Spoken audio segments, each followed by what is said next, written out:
Hello everyone, today is 30th of August, and now it's 11:30 in the morning Moscow time. I'm Levan Gudadze, and this is my first update for the day, in which I will share all the main news that are making headlines in Russian media outlets and Russian language pages on different internet platforms.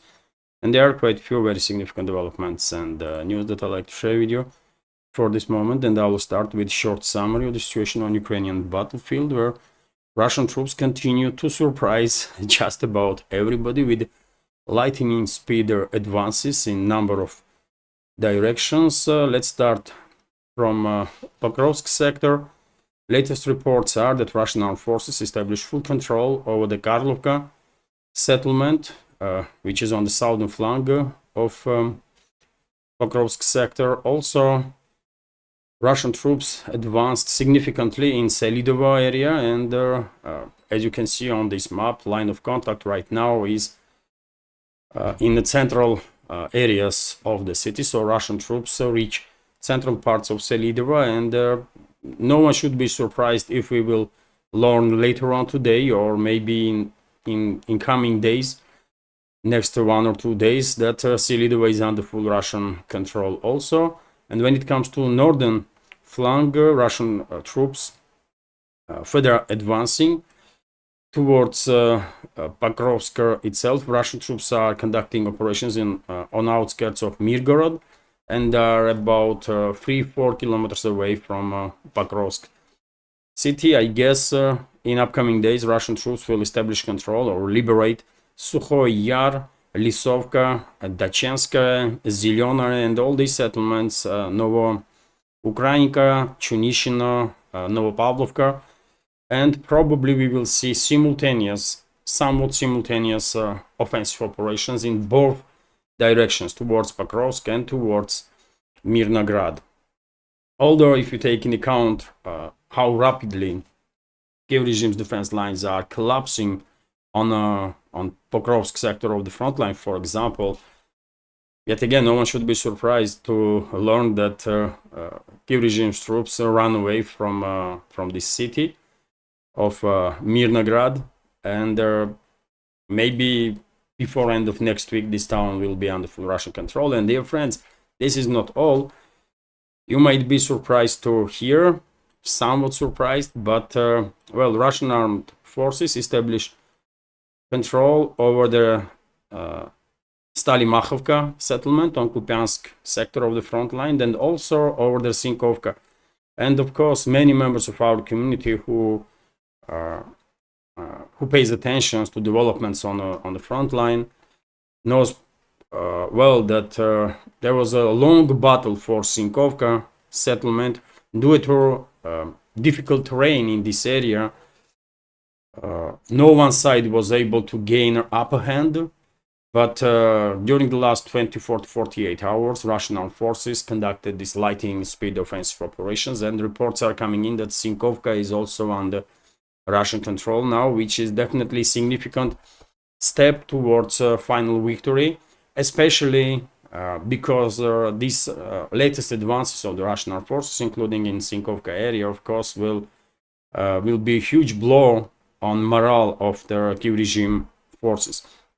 Meanwhile, Zelensky and his criminal associates are continuing to send additional reinforcements towards Kharkov, towards this Kursk salient, which is temporarily occupied by Kiev and NATO forces, including significant number of NATO mercenaries. And lately, we almost did not hear any information about further advances of the Kiev regime. This salient is sealed basically by Russian troops, and the clearing operation is underway on daily basis. More and more military personnel and their equipment of the Kiev regime is destroyed in this area. And as I said many times before, if anybody had any doubts that this Kiev salient was a fatal trap for Kiev regime's last strategical reserves, last more or less capable brigades, then at this point there should be no doubts about that. Even Western so-called media outlets are now openly questioning this Kursk invasion, because seems like there is some sort of hysteria is beginning in the collective West. in extreme Russophobe audience of their collective West, and they are looking for ways to somehow calm each other down, but they are unable to do so. And you can clearly see this hysteria and the panic in the articles that are published in the Western so-called media. So yes, Kursk salient is sealed. Russian armed forces continue to demilitarize Kiev regimes and NATO forces in this area. And of course, this trap, by the way, definitely play a huge role in terms of diverting Kiev regime's forces from main sectors of the front line. First of all, of course, Pokrovsk and New York-Toretsk directions. And because Kiev regime basically sacrificed its more or less battle-capable brigades in this idiotic invasion, absolutely crazy invasion of the Kursk region, Russian troops are able to achieve a very significant success on main sectors of the front line. And I guess it's only a matter of maybe even days now, and someone will be blamed for this total collapse of the Kiev regime's defense lines, and this someone is going to be Syrskyi, most likely, current head of general staff of Kiev regime. Let's see. So yes, situation is under full Russian control. Initiative is in Russian hands on the line of contact, and when I was preparing this program, I was thinking that possibly we are approaching final chapter of this Ukrainian crisis, or maybe we already are observing this final chapter, because as I said in previous updates, this Kursk invasion of the Kiev regime forces and NATO forces is definitely beginning of the end of Kiev regime's armed forces as a more or less capable entity, and we're clearly observing that now on Kupiansk, on Seversk, on Pokrovsk directions, on Toretsk direction, on southern Donetsk direction, where Konstantinovka become under full Russian control, also with after lightning speed Russian offensive, and Ugledar, one may argue, is at least partially encircled now. So yes, we're clearly observing collapse, end of Kiev regime's armed forces as a more or less capable entity, and this Kursk invasion, by the way, definitely can be seen also as a beginning of the end of political career of the Zelensky and his criminal associates, and modern Ukraine as we knew it. Also, this is clearly seems to be final chapter of this crisis. But anyways, let's continue with some additional news. And well, Ukraine has confirmed that it lost its first F-16 US-made F-16 fighter jet. Ukraine's general staff has confirmed that the Western supplied F-16 fighter jet has been lost along with its pilot. Well, that's interesting stuff, by the way. I did not expect truly that a Ukrainian pilot will be on board of this plane. I still find it difficult to believe. Maybe something else had happened. Maybe this pilot of Ukraine is a dual citizen. Maybe he had military service in some NATO member states, and then was given Ukraine citizenship or something. I don't know what happened there, but in any case, now rumors are that this F-16 was shot down by Patriot air defense systems. Earlier, there was rumors that during the Russian strike on Stara Konstantinov airfield, this number of military personnel of Kiev regime was neutralized, including the pilots of the F-16s and F-16 itself on the ground. But later on, this narrative has shifted, and now many sources, including Ukrainian ones, by the way, for example, Ukrainian member of parliament is claiming that F-16 was shot down by Patriot air defense system. So Ukrainian lawmaker Marina Bezugler has accused their military of trying to downplay the loss of Western-supplied F-16 fighter jets, saying it may have been destroyed by friendly fire. Kiev has confirmed the loss of F-16 along with its pilot without disclosing their cause. According to my information, this is quote from statements of that Ukrainian so-called MP. So according to my information, F-16 are piloted by Alexei Moonfisher. Mess was hit by Patriot anti-aircraft missile system due to discoordination between the units, Bezuglayan wrote on Telegram. So yet again, I cannot confirm or deny any of this information because obviously I was not there. I did not shut down this F-16, unfortunately. But yet again, I would not be surprised at all if this F-16 was shut down, if we will learn sometime in the future that this F-16 was shut down not by Patriot air defense systems, but maybe with by Russian fighter jet with their long-range hypersonic air-to-air missiles. And their Su-35s, by the way, and their MiG-31s definitely are capable to carry long-range interceptors, missile interceptors, with range over 200 kilometers, by the way, 200-300 kilometers. I believe Russia has air-to-air missiles that has longest range. Although I'm not 100% convinced on that, but Russia definitely has one of their missiles that have one of the longest ranges, operational range. But in any case, F-16, one F-16 down, 5 to go. I will say from 6 that was delivered according to reports to Kiev regime as a first batch of these promised planes. Vzгляд newspaper is also reporting that Pentagon is refusing to comment on destruction of the F-16, understandably so. Their Western propaganda was playing this, pushing this narrative that F-16s are new wonder weapons that was given to formerly Kiev regime. But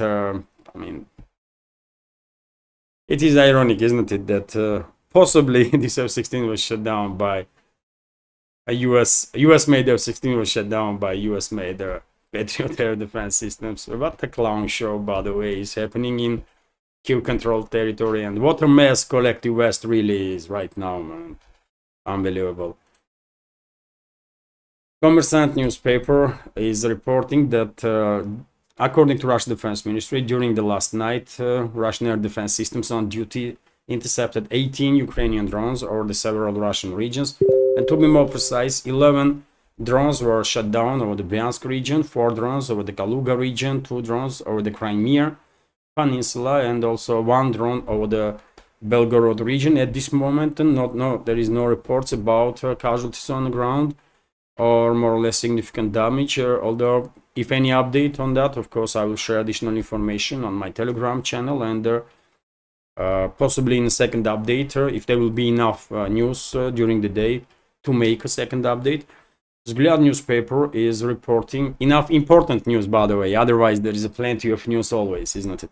Vzгляд newspaper is also reporting about Russian advances in Kupiansk direction. I already mentioned, by the way, that Russian troops establish full control over the Sinkovka, Russian troops advancing in Pishana and Rozovka areas also. So when it comes to line of contact, it is so obvious that Kiev regime's defense lines are collapsing that I don't know how anybody can argue otherwise, really. TASS news agency is also reporting that EU delivered to Kiev regime 700,000 155 millimeter shells instead of promised 1 million.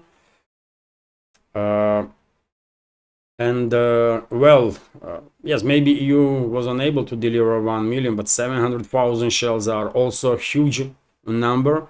And EU member states that were participating in this deliveries of the weapon systems to kill Russian citizens should know that maybe not today, maybe not tomorrow, but there will be day for payback. because no one is going to forgive or forget here in Russia. So it is what it is. It is what it is. Western ruling class lost this war against Russia, proxy war that they initiated. Although they should get ready now for retaliation, because revenge is coming. And revenge is a cold dish, isn't it? That needs to be served cold. So revenge is a dish that needs to be served cold. So as say goes. So yes, Western ruling class should get ready for what is about to come on their heads. TASS news agency is reporting that the so-called top diplomat of the EU, Josep Borrell, scam, total scam and disgrace of humanity, stated that in EU there is no unity on the topic of sending EU instructors to the Kyiv regime, and well, this topic is become relevant in the media nowadays, because yesterday and today there are summit of EU member states foreign ministers in Brussels, I believe, and one of the topics of discussions, according to preliminary information, supposed to be topic of exactly those instructors from the EU. And Borrell is saying that there is no unity, there is no decisions on that, and this topic not even in agenda of this summit of the foreign ministers. But I have a question on this topic. What the hell is going on here? EU member states are NATO member states also, right? And NATO is already sending instructors, correct? So what kind of game is that Brussels is playing? That EU will not send instructors. You are already sending instructors, for God's sake, under the umbrella of NATO, right? Under the umbrella of this terrorist organization, NATO. So what these talks are all about? Are these so-called politicians in the West are not tired by creating this false plausible deniability? Because no one really takes seriously anything that comes out from Western capitals nowadays. Anyways, man, this clown show, really, man. This is clown show, and I truly don't understand how Western societies are coping with this, with such a disgraceful people in their elites. By the way, it's such a shame, isn't it, to have these disgraceful individuals as your political leaders, man. It's a shame, man. If I was a EU member citizen, I would be ashamed, by the way, for sure. I don't know. I will do something about it, man. I will be very active as much as I can, politically or whatever, to neutralize all those criminals that are pretending to be elites, because they are disgrace of humanity, not elites, man. But unfortunately, because they are capable of anything, actually they managed to reach this position by walking on heads of their other people, usually decent people, that are not signing up for everything, right? Anyways, let's continue. RIA Novosti is reporting that there was a strike in Odessa port, a long-range precise strike by Russian forces, and there another group of foreign mercenaries were neutralized during this strike. No precise information. These mercenaries were from which country, but usually on the southern sectors of the front line, we know that British militaries are very active. And I wouldn't be surprised at all if we will learn sometime in the future that more British military personnel from SAS or intelligence were neutralized in Odessa region as a result of this strike. RIA Novosti is also reporting that Russian Federal Security Service arrested two Colombian citizens, or two citizens of Colombia, for participating in, for being mercenary basically, and participating in military hostility, military operations, conflict against Russia on side of Kyiv regime. No precise information where these Colombian mercenaries were arrested, although rumors are, by the way, that these Colombians were arrested in Venezuela and then transferred or extradited to Russia on the Russian request.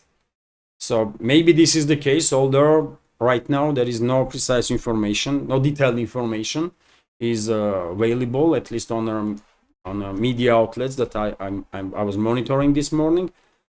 But it is possibility, and if that's the case, then this is a definitely important message to everybody that is fighting on alongside of Kyiv regime, that Russian FSB, Federal Security Service, Russian intelligence basically will gather information on everybody who was fighting against Russia on behalf of Kyiv regime, and there will be criminal cases open on them, and you know, whenever it is possible, then those people will be brought to justice, like this to citizens of Colombia.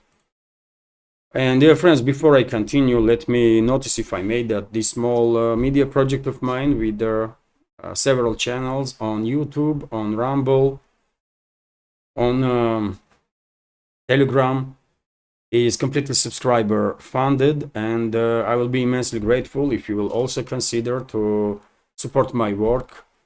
If you like, of course, my channels and my work, you can support with donations through PayPal or Boosty platform. By the way, this is a Boosty platform, very convenient one, by the way. After I was cancelled on Buy Me Coffee, I start actively using Boosty, and well, you can not just donate from Boosty, but you can subscribe to my Boosty page where I have some extra content, and there will be more and more extra content, by the way, as time goes by. We still are in the process of this move to Moscow, and from September definitely every week I will have at least several bonus videos on my Boosty channel and also on my Patreon channel, by the way, which is much more developed. And yes, you can subscribe on Boosty, or you can subscribe on my Patreon, which is much more developed than Boosty. And subscription, by the way, on Patreon starts from $5 for a month, and you will have access to all the extra content that I will have there. And then it's up to you. You may increase your level of support whenever you like, or decrease. It's totally up to you. All the links under this video in the description box and in the pinned comment. And by the way, I'm quite sure you're gonna find it very interesting, my channels on Boosty and Patreon, especially once I will start making all the programs that I have in mind. For example, I have high hopes on behind the scenes programs, and also on behind the scenes, because it just shows daily life of mine, some episodes, some fragments of the daily life. First episode is already available, and I'm not uploading second episode because I'm not yet happy with it, but probably I will finish. I will make some videos today and maybe tomorrow, and I will definitely upload this video this week, second episode. And also, by the way, I have high hopes for programs like Streets of Moscow, Architecture of Moscow, and also once in a month I have program tracking the inflation, so, and many more to come. Okay, enough talk about that. All the links, by the way, are under this video in the description box and in the pinned comment.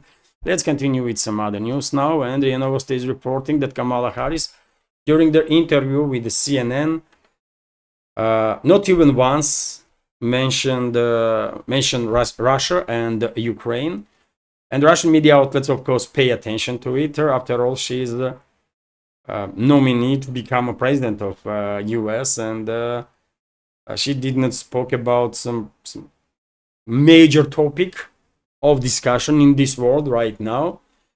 That's somewhat strange.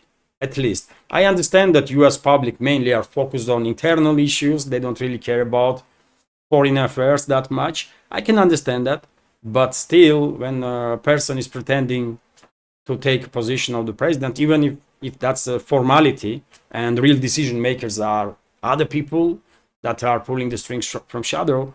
At least formally, she is pretending to be chief of staff or number one high-ranking official in US, and we ignore such a topic as US-Russia relationships, Ukrainian crisis. That's strange.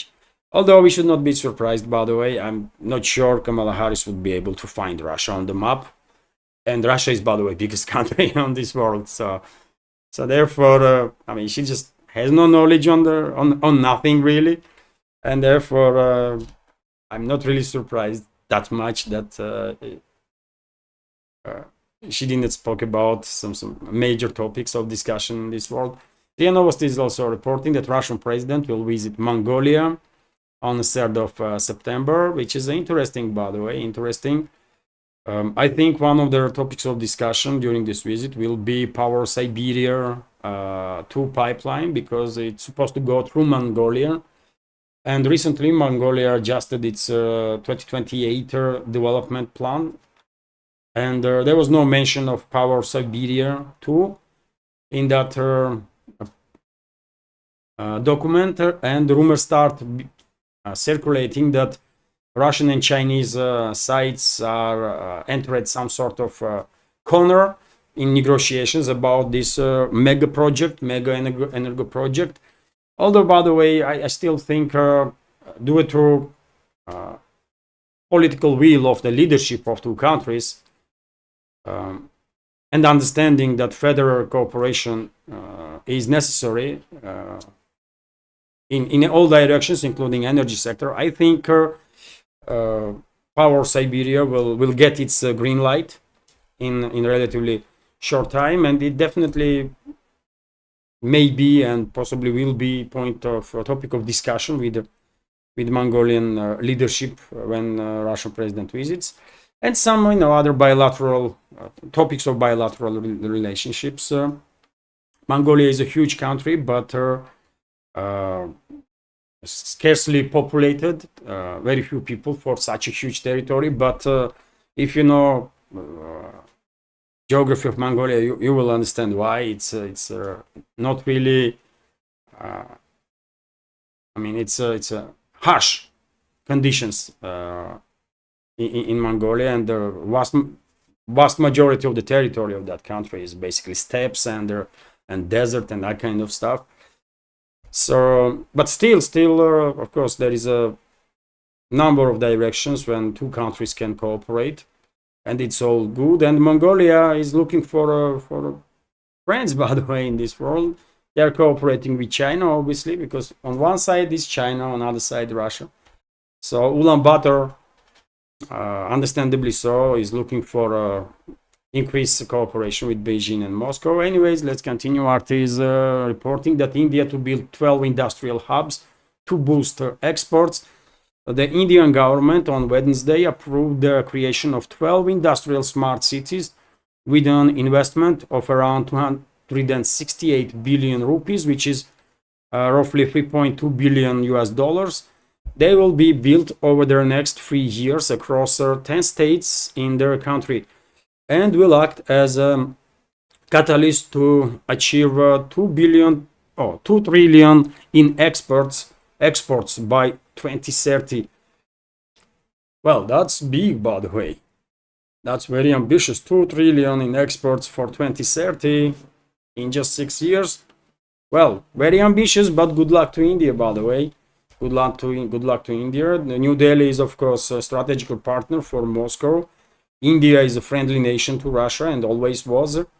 And Russia is a friendly nation to India. So whatever is good for India is good for Russia, good for the world. That's my attitude, by the way. So yes, good luck, by the way. I believe India is on right path, and give it another 20-30 years, and most likely India will be second biggest economy in this world. And for 2070, by the way, India will most likely challenge China to be first economy of this world. India's potential is just immense, unbelievable. So therefore, I'm 100% convinced India has a bright future, which is great for everybody, by the way. And I will end this update, if I may, on this topic, that prices of UK's favorite fast food is skyrocketing, which is very unfortunate news, by the way, because fish and chips is workers, basically. It's a food for worker class, right? Mainly, and unfortunately prices are increasing over 50% for number of reasons. I believe British fishermen are no longer allowed to fish in Russian northern seas to catch a cod, for example, which is one of the fishes that are used in fish and chips. Also, by the way, UK imposed sanctions on Russia and tariffs, some 30 plus tariffs, percent tariffs on Russian fish exports to UK. Also, there was a poor harvest of potato, and there are some other reasons, high energy cost, and overall, by the way, according to July's figures, the cost of fish and chips has surged by around 52% to nearly £10, which is around $13 per serving, from average of £6.5 in July 2019. Well, yet again, man, this is not good news. Whenever something is happening that will harm ordinary people like us, man, it's never good. But yet again, who to blame? Leadership of this stupid leadership of UK, isn't it? Stupid leadership of UK. So yes, fish and chips are becoming not so favorite fast food, as I understand, due to prices. And when I was living in UK, by the way, there was a really, like, for students and for worker class, ordinary people, by the way, whenever you are in doing something and to have a quick break, what you're gonna buy? It's fish and chips or chicken wings and chips, right? Usually. And at the time when I was living in UK, that's a long time ago, by the way, some 20 years ago or some. It was a really cheap dish, but I guess no anymore. I mean, our friends from UK can tell what they think about this, and well, I will end this update on this news. Relatively short update, by the way, which is great, and hopefully you will find it informative, interesting, useful, maybe a little bit entertaining also. That would be good, by the way. I have to work on my skills to be entertainer. But in any ways, if you find this update interesting, please click that like button, leave some commentary just about anything, any topic will do to at least try and influence algorithm. And for very same reason, if you can, please share information about my channel with your friends on internet, on any of the platforms that you are actively using, or in real life with your friends. And finally, as I already said, by the way, if you think this small media project of mine is interesting and deserves to exist in this field of news and political commentary, please consider to support. All the links are under this video in the description box and in the pinned comment. This is it for now. Have a great day and a wonderful upcoming weekend. Take care.